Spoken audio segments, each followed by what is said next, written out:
Congratulations on such a powerful film. I've seen it twice. There might be a third time. You never know. But it struck me when I was watching it that prison dramas always seem to be with us. They never seem to go away. And I wondered what you both thought was the reason for that. Because, I mean, when you think of things like, Shawshank, another Stephen King title, and Birdman of Alcatraz, why are they always around? I think because the system is still around. Like, the system hasn't really changed, has it? And I think there's a general feeling that it doesn't necessarily work the way it currently is in a lot of, especially Western societies. There are certain countries that seem to have tried to break the mold, like Sweden, that seem to have done a better job at actually rehabilitating people instead of just sequestering them away. But I think it's still a powerful genre because there's a system at play that is somewhat broken. And whenever something's broken, artists want to hold up a mirror to it and examine it. I think. Yeah. So where did you film Wasteland? Because it looked so authentic. I mean, I've got to be honest, there were times when I could almost smell the sweat. There was a lot of So sweat. Yeah, one scene in particular. Yeah, that you a lot did. for me. Yeah. There was a lot of David sweat. No, we filmed it actually, part on a set, logistically for cameras and stuff. But most of it we did film in an actual prison in Shepton Mallet, which is yeah, and we really love doing that. It's nice when you feel like you are immersed in a real space, in a real world. So we were really lucky to be able to do like both. Yeah.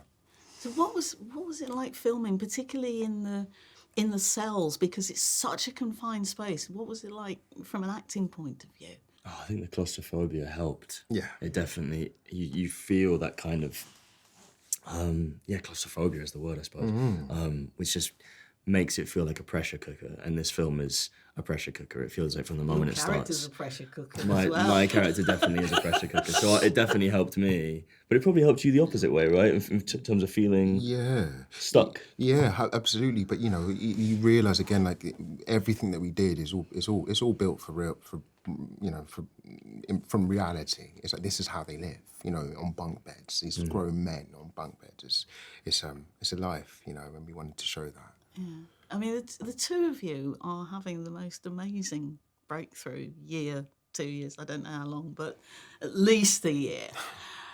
Along the way, has there been a piece of advice that's always sort of stuck in your head, and it can be either really, really good or perhaps not so good?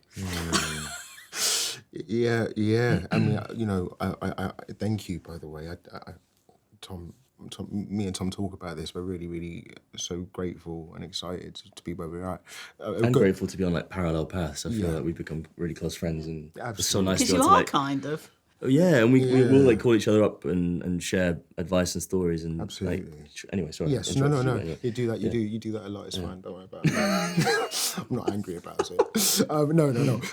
Look, a good bit of advice that I got Zoe was just try not to be shit.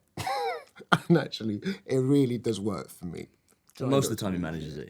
Yeah, most of the time. Most yeah, of the time. yeah. What about you, Tom? At least 7 times out of 10, I'd say. Interrupted you again. It's fine. Piece of advice. I had a director / mentor years ago when I was first starting out with the National Youth Theatre in England, and his name's Rikki Beadle-Blair. You know of Rikki, don't you? Yes, I do. It's great. Great man, and he once said, "Take the work seriously, but don't take yourself too seriously." And I think that it's just about showing up to work, being invested 100% every day, but keeping yourself not too judgmental of yourself, that you can play and you're not too self-serious within it. Yeah, that's a good one. Yeah. It's been great to talk to you both. Wish we'd had more time, but there you go.